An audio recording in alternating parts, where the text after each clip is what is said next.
नमस्कार दोस्तों, स्वागत है आपका एमआर साइंस स्टडी चैनल में फिर से एक बार। तो दोस्तों, कल के वीडियो में हमने पढ़ा था कि भोजन हमारे शरीर के लिए कितना महत्वपूर्ण है और अपन भोजन के रूप में क्या क्या चीजें ग्रहण करते हैं। तो आइए फिर से वही टॉपिक, इसका भाग सेकंड हम शुरू करते हैं। कल जो अपन ने पढ़ा था दोस्तों, उसमें अपन ने जानकारी ली थी कार्बोहाइड्रेट,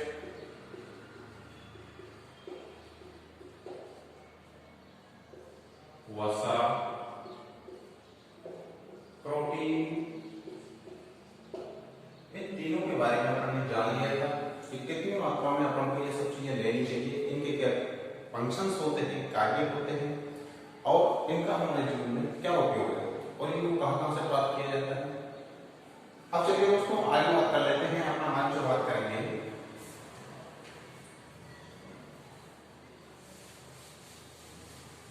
विटामिन्स, खनिज लवण और जल।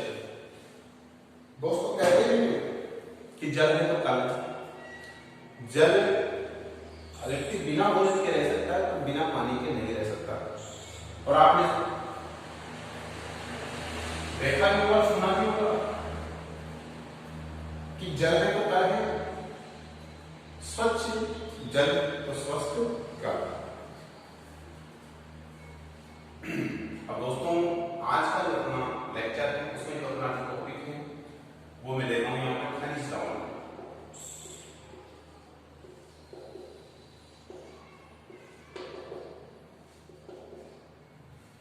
देखिए दोस्तों, खनिज लवण की बात करूं तो खनिज लवण होते क्या है? खनिज नाम है खनिज लवण। खनिजों से प्राप्त लवण को ही अपन खनिज लवण कहते हैं। सामान्य सी भाषा में हर चीज को अपन को एक सामान्य तरीके से पढ़ते हुए चलना है। किसी भी चीज में कहीं पे भी कुछ भी हो तो वहां थोड़ा रुके और देखें, उसके नाम ही उसका अर्थ अपन को मिल जाता है। तो बात कर रहा हूं यहाँ खनिज लवण। तो खनिज लवण में जैसे कि स्टार्टिंग में बात करूं तो sodium, potassium, calcium, phosphorus, iron, ये हमारे शरीर के लिए मुख्य रूप से खनिज लवण होते हैं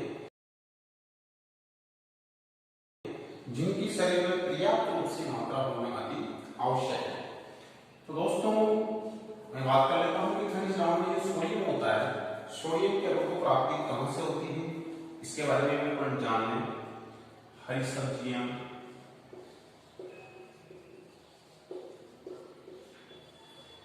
दूध, गाजर, मूली आदि, ये जो भी खाद्य पदार्थ है, हरी सब्जियां, दूध, गाजर, मूली, इन सभी में सोडियम की प्रचुर मात्रा पाई जाती है।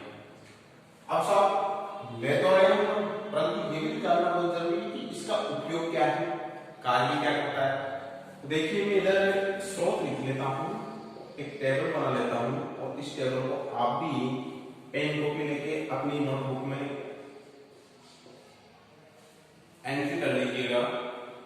जैसे जैसे मैं लिख रहा हूं आप मेरे साथ साथ इनको लिख लें। कार्य में बात करें अपन तो पेशीय संकुचन, तंत्रिका आवेग का नियंत्रण। इसके बाद में पोटेशियम की बात करूं। पोटेशियम एक ऐसा तत्व है, ऐसा खनिज लवण है जो अपन को हर खाद्य पदार्थ, मतलब कि मैं यहां लिखूं सभी खाद्य पदार्थों में, सभी खाद्य पदार्थों में पाया जाता है। ठीक है, और इसी के भी कार्य यही है सेम, पेशीय संकुचन, तंत्रिका आवेग का नियंत्रण भी यही करता है। इसके बाद बात करें कैल्शियम। तो दोस्तों, कैल्शियम जब अपन विटामिन पढ़ेंगे वहां पे क्या है कैल्शियम, तो विटामिन डी तो किससे प्राप्त होता है? सूर्य के प्रकाश से। इसमें भी हरी सब्जियां, दूध, अंडा, इन सभी चीजों से कैल्शियम की प्राप्ति होती है। अब बात करते हैं इसका कार्य क्या है। तो हड्डियों को मजबूती प्रदान करना। दोस्तों बहुत आवश्यक और बहुत ही प्रभावशाली कार्य है इसका, हड्डियों को मजबूती प्रदान करना। व्यक्ति जितनी मात्रा में कैल्शियम लेगा उसके जोड़े और हड्डियां उतनी ही मजबूत होगी। और कहा भी है कि जब तक इनमें दम है, जब तक इनमें दम है तो आप कुछ भी कर सकते हो, और जब इनमें दम खत्म हो जाए तो बस फिर क्या है, खेल ही खत्म है। फास्फोरस की अगर बात करें, फास्फोरस जो प्राप्त होता है वो भी इन्हीं से होते हैं, जैसे हरी सब्जियां और दूध, अंडे, ये बहुत ही इंपॉर्टेंट भोज्य पदार्थ हैं। तो इनको खाने से तो परहेज करना ही नहीं चाहिए।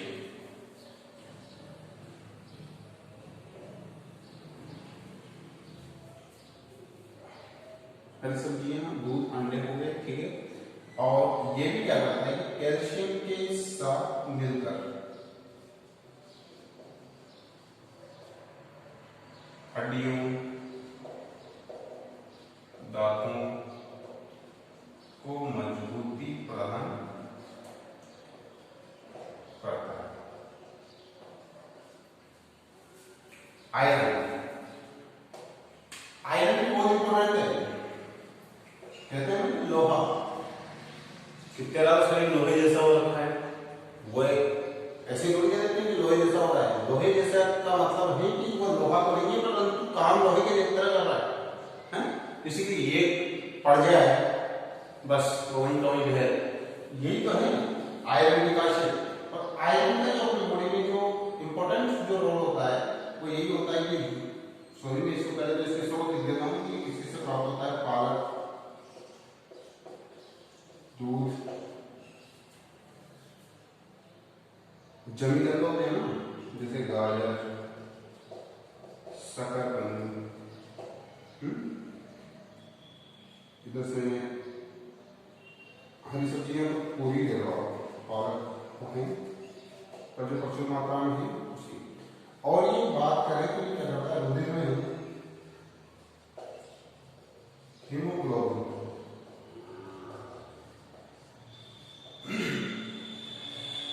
का संश्लेषण।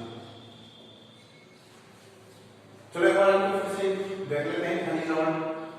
खनिजों से प्राप्त जो लवण है उन्हीं को हम खनिज लवण कहते हैं। सोडियम हरी सब्जियां, दूध, गाजर, मूली। कार्य है इसका पेशीय संकुचन, तंत्रिका आवेग का नियंत्रण।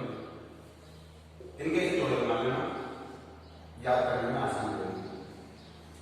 सोडियम और पोटेशियम के लगभग कार्य एक जैसे ही, पेशीय संकुचन, तंत्रिका आवेग का नियंत्रण, ठीक है।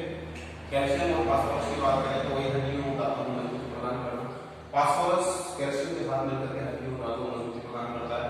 और आयरन की बात करें तो आयरन हमारे रुधिर में हीमोग्लोबिन का संश्लेषण करता है। उम्मीद है आपको कार्य होगा, हम इसको ऐड कर देते हैं।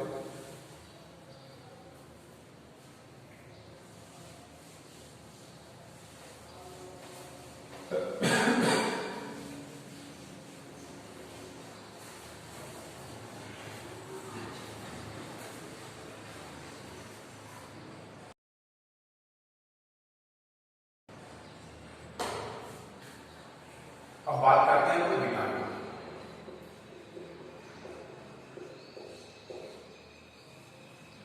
विटामिन क्या होते हैं?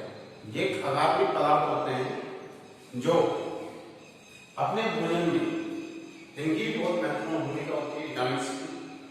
विटामिन को भी मैं खनिज लवण की तरह ही एक चार्ट के रूप में प्रदर्शित करता हूँ, क्योंकि ये चीजें डायरेक्टली याद रखने के लिए होती है। इनमें ऐसा तो नहीं कि विटामिन ए, विटामिन इतना याद रखना होता है कि विटामिन कौन सा है, किससे प्राप्त हो रहा है और इसकी कमी से कौन सा रोग हो रहा है। इनमें जो बहुत ही इंपॉर्टेंट चीज है वो मैं यहाँ पे vitamin B, vitamin C, vitamin D और विटामिन ई। ठीक है, तो 5 प्रकार के विटामिन तो आपको सभी किताबों में देखने के लिए मिल जाएंगे। इसकी कमी से होने वाला रोग है रतौंधी, विटामिन बी की कमी से बेरी, विटामिन सी की कमी से स्कर्वी, विटामिन डी की कमी से रिकेट्स, विटामिन ई की कमी से मंदता, इसको आप नपुंसकता भी बोल सकते हो। तो ये विटामिन हैं, इंपॉर्टेंट विटामिन है। जल,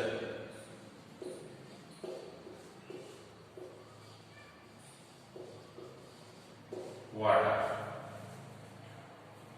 अब देखिए दोस्तों, जल हमारे जीवन में बहुत महत्वपूर्ण भूमिका रखता है। जल है तो कर, और कहते हैं कि जल अगर अपना स्वच्छ है तो अपना जीवन और अपना जो कल है वो भी बिल्कुल स्वस्थ होगा।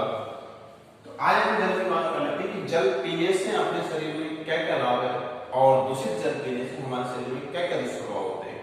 सामान्य सी चर्चा है, सुन लीजिएगा। देखिए, जल होता है, जल डॉक्टर भी इस चीज का मशवरा देते हैं कि अपन को एक दिन में सामान्यतः 8-10 गिलास पानी तो पी लेना ही चाहिए। वो क्यों देते हैं? वो इसी वजह से देते हैं क्योंकि जल में जो प्रचुर मात्रा में ऑक्सीजन होनी चाहिए और हमारे शरीर की भी कई जिम्मेदारियां होती है। तो इन जिम्मेदारियों को सफल और सही से सुचारू रूप से चलाने के लिए जल की बहुत ही महत्वपूर्ण भूमिका होती है।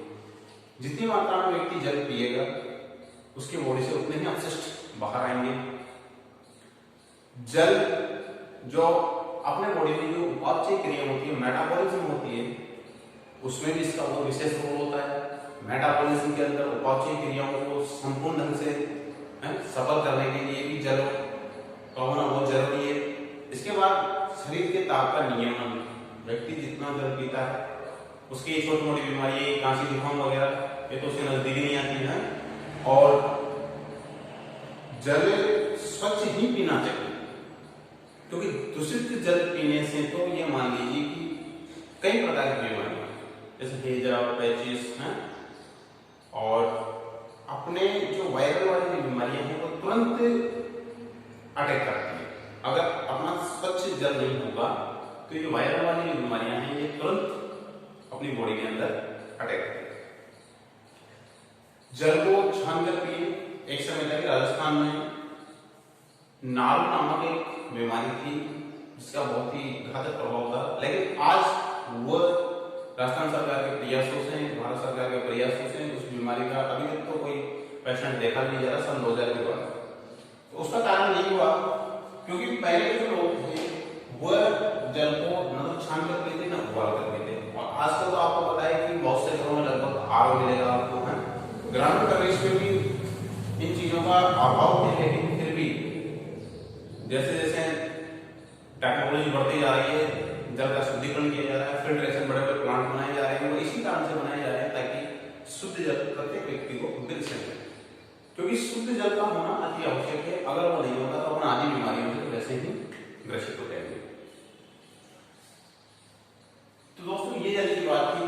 जल के बारे में और ज्यादा तो कुछ है नहीं, बस जल का इतना सा ही कि जल हो सके जितनी मात्रा में जल पिए। अगर आप ज्यादा काम करते हो तो ज्यादा मात्रा में जल पिए, क्योंकि फिर पसीना निकलता है तो बार बार कंठ सूखने की समस्या आती है। तो उसके लिए आपको ज्यादा ऑटोमेटिक अपनी बॉडी में उस चीज की डिमांड हो जाती है जैसे जैसे आप लोग कार्य करते हैं कि ये चीज चाहिए। और उस समय ऐसा नहीं है उस चीज को इग्नोर कर दे, नहीं, आपको उसको इग्नोर नहीं करना चाहिए। इग्नोर करोगे समस्या, क्योंकि अपना शरीर एक मशीन की तरह काम करता है। और उस मशीन को जब जैसे जैसे कि जिस चीज की आवश्यकता पड़े आप उसमें डालते रहेंगे। जैसे कि मान लीजिए अपना मोबाइल मान लीजिए समय समय पर अपडेट्स मांगता है। अभी 10,000 का मोबाइल समय समय पर अपडेट मांगता है, तो अपना शरीर तो ये मानो आप कीमत ही नहीं लगा सकते, हैं? तो क्यों नहीं इसको भी अपन समय समय पर अपडेट करें, बहुत जरूरी है। अपडेट नहीं करेंगे तो जीवन में कैसे काम चलेगा। ये जल की सामान्य से परिचर्चा है। इसकी अपन बात करें तो 10th क्लास के अंदर मानव स्वास्थ्य जब अपन पढ़ रहे थे तो मानव स्वास्थ्य के अंदर एक बहुत ही महत्वपूर्ण टॉपिक आ जाता है, वो आ जाता है नशीले पदार्थ।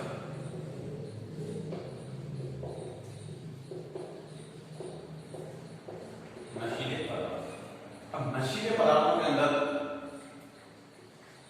ये आजकल बहुत ही ज्यादा प्रचलन में है तंबाकू।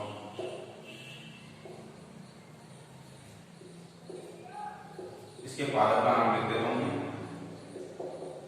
निकोटिना टोबैको।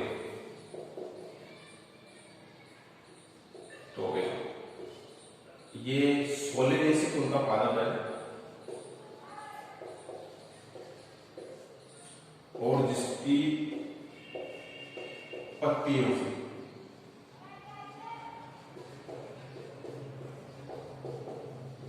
से इसको प्राप्त किया जाता है।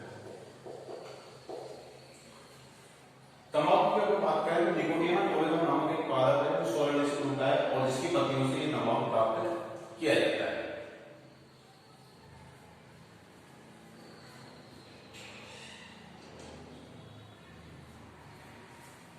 देखिए अब तंबाकू इस समय के दौर में ये मान लीजिए कि 100 में से 90% लोग इस चीज का सेवन करने लगे। अब ये किसी भी रूप में हो सकता है, तंबाकू ऐसा नहीं कि एक चीज में हो, ये गुटखे और अभी गुटखा, बीड़ी, पान, सिगरेट, इन सब चीजों को में आजकल मार्केट में तंबाकू बिक रहा है और खुलेआम इसकी बिक्री हो रही है।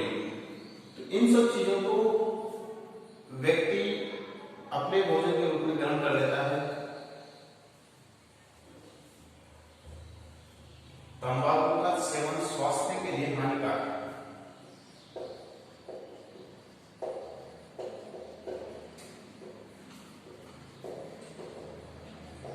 स्वास्थ्य के लिए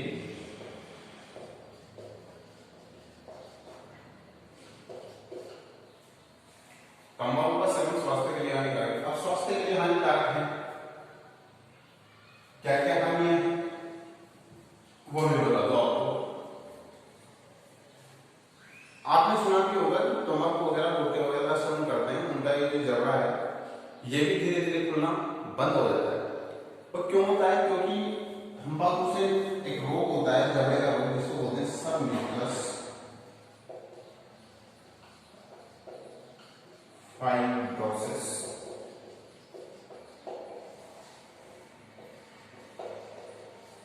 ये रोग हो जाता है जिससे व्यक्ति का जर्रा भी खुलना बंद हो जाता है। बीड़ी, पान, सिगरेट ये चीजें डायरेक्ट फेफड़ों पर प्रभाव डालती है, फेफड़ों पर। और अभी चल रहा है कोरोना का दौर। कहते हैं कि कोरोना का जो पहला जो अटैक है विशेषकर वो प्रभाव डालता है फेफड़ों पर, अपने लंग्स पर। अब जो व्यक्ति इन चीजों का सेवन कर रहा है तो वैसे डायरेक्ट प्रत्यक्ष रूप से ही फेफड़ों पर प्रभाव डालता है।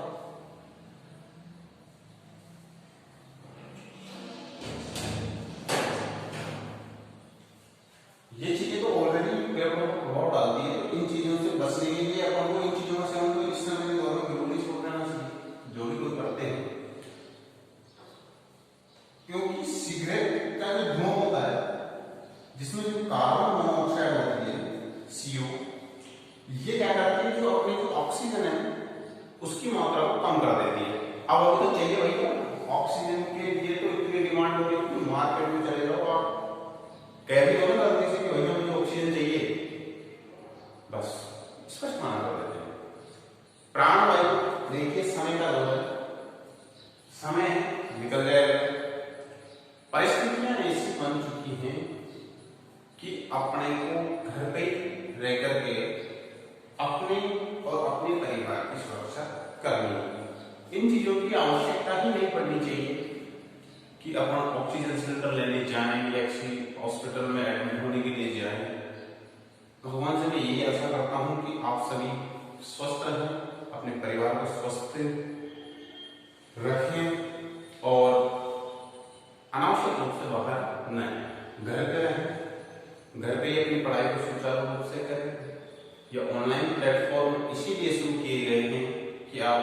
ही रह करके अपनी पढ़ाई को सुचारू रूप से जारी कर सके। तो अपन तंबाकू के बारे में बात कर रहे थे कि तंबाकू एक निकोटीन टोबैको नामक पादप से प्राप्त किया जाता है, जो एक फूलेनेसी कुल का पादप है और ये इसकी पत्तियों से प्राप्त होता है। इसके कई प्रकार के रूपों में तंबाकू उपलब्ध होता है, जैसे गुटखा, बीड़ी, पान, सिगरेट। तंबाकू का सेवन स्वास्थ्य के लिए हानिकारक है और इसके सेवन से गुटखे की बात करता हूँ, सबम्यूकस फाइब्रोसिस नामक रोग भी होता है, जिससे व्यक्ति का जरा खुलने में दिक्कत आती है। बीड़ी, पान, सिगरेट, धूम्रपान भी वर्जित है। ये चीजें न करें क्योंकि ये सीधा पैरों पर प्रभाव डालते हैं। तो पैर पे अपने अगर स्वस्थ होंगे तो अपन श्वसन क्रिया स्वस्थ रूप से कर पाएंगे। और अगर अपन प्राणवायु को लेने में ही समस्या पैदा कर रहे हैं आप खुद स्वयं, तो फिर उसकी तो आप पूछिए मत। जब ये प्रभाव दिखना शुरू होते हैं तब तक व्यक्ति बहुत देर कर चुका होता है। इसीलिए इन सब चीजों का सेवन नहीं करना चाहिए। इसके साथ ही तंबाकू से और भी कई प्रकार की हानियां हैं। तंबाकू का सेवन करने वाला कई रूप से, जैसे कि फेफड़ों को कैंसर है, ये बहुत घातक बीमारी है, उससे भी ग्रसित हो जाता है। तो इन सब चीजों को अपन को बिल्कुल ही त्याग देना है। और चौंका देने वाली बात तो यह है कि प्रतिवर्ष, विश्व में बात कर रहा हूं मैं, प्रतिवर्ष 60 लाख से, देखिए आप आंकड़ा बहुत ही गजब है, प्रतिवर्ष 60 लाख से अधिक लोगों की मृत्यु का कारण तंबाकू का सेवन, जिसमें 50 लाख तो प्रत्यक्ष रूप से और 10 लाख अप्रत्यक्ष रूप से मृत्यु को प्राप्त कर रहे हैं। देखिए बात, प्रतिवर्ष 60 लाख से अधिक लोगों की मृत्यु का कारण तंबाकू, फिर भी व्यक्ति समझ नहीं रहा है। उसको तो चाहिए बस, जब से उन्होंने इनके जो पुड़ियां हैं इनकी, इस पे लिखा हुआ आता है कि तंबाकू किल्स, ऐसे लिखा हुआ है ना, तंबाकू किल्स।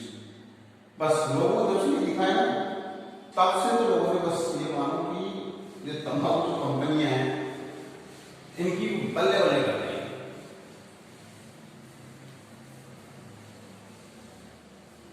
चलिए फिर तंबाकू की बात हुई, इसके बाद में नशीले पदार्थों का एल्कोहल आ जाता है। व्यक्ति सोचता है कि इससे चिंताएं, नींद बढ़िया जाती है, जबकि ऐसा नहीं।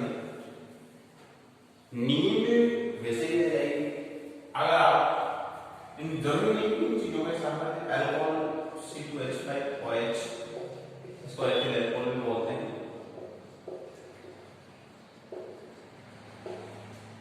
इसके बाद में अफीम, इसका वैज्ञानिक नाम है पेपेरोस सोमनीफेरा।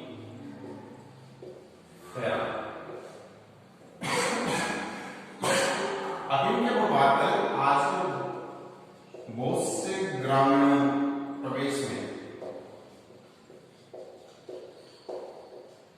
खुशी और गम के अवसर पर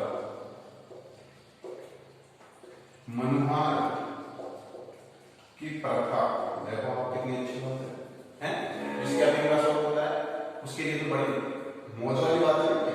आजकल ग्रामीण प्रदेश, आजकल नहीं पुराने समय से चली आ रही, पता नहीं प्राचीन, ऐसा मानो प्राचीन ग्रामीण प्रदेश में खुशी के अवसर पर इन सब चीजों की प्रथाएं की जाती है। अब इसको तो जरूरत ही नहीं, लेकिन इन सब चीजों को व्यक्ति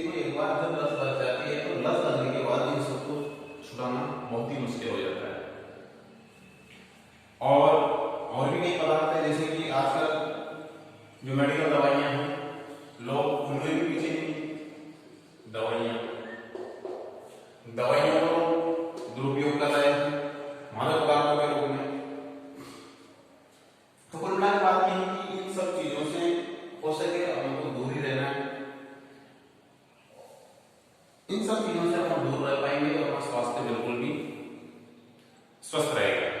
और अगर स्वास्थ्य सही रहेगा, क्योंकि आपने सुना भी है पहला सुख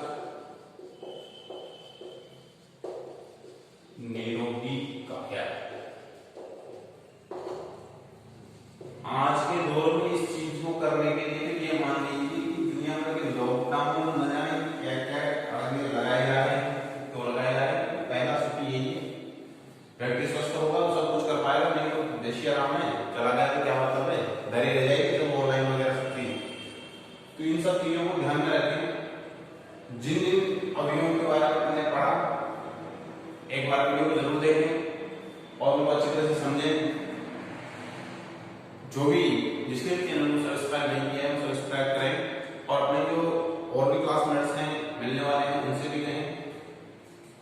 हो सकता है मैंने कमेंट्स पढ़े तो उनमें मुझे लगा कि आवाज कम आ रही है, आवाज साफ नहीं आ रही है। देखो बात ऐसी है, सुविधाओं का अभाव है, फिर भी कोशिश जारी है।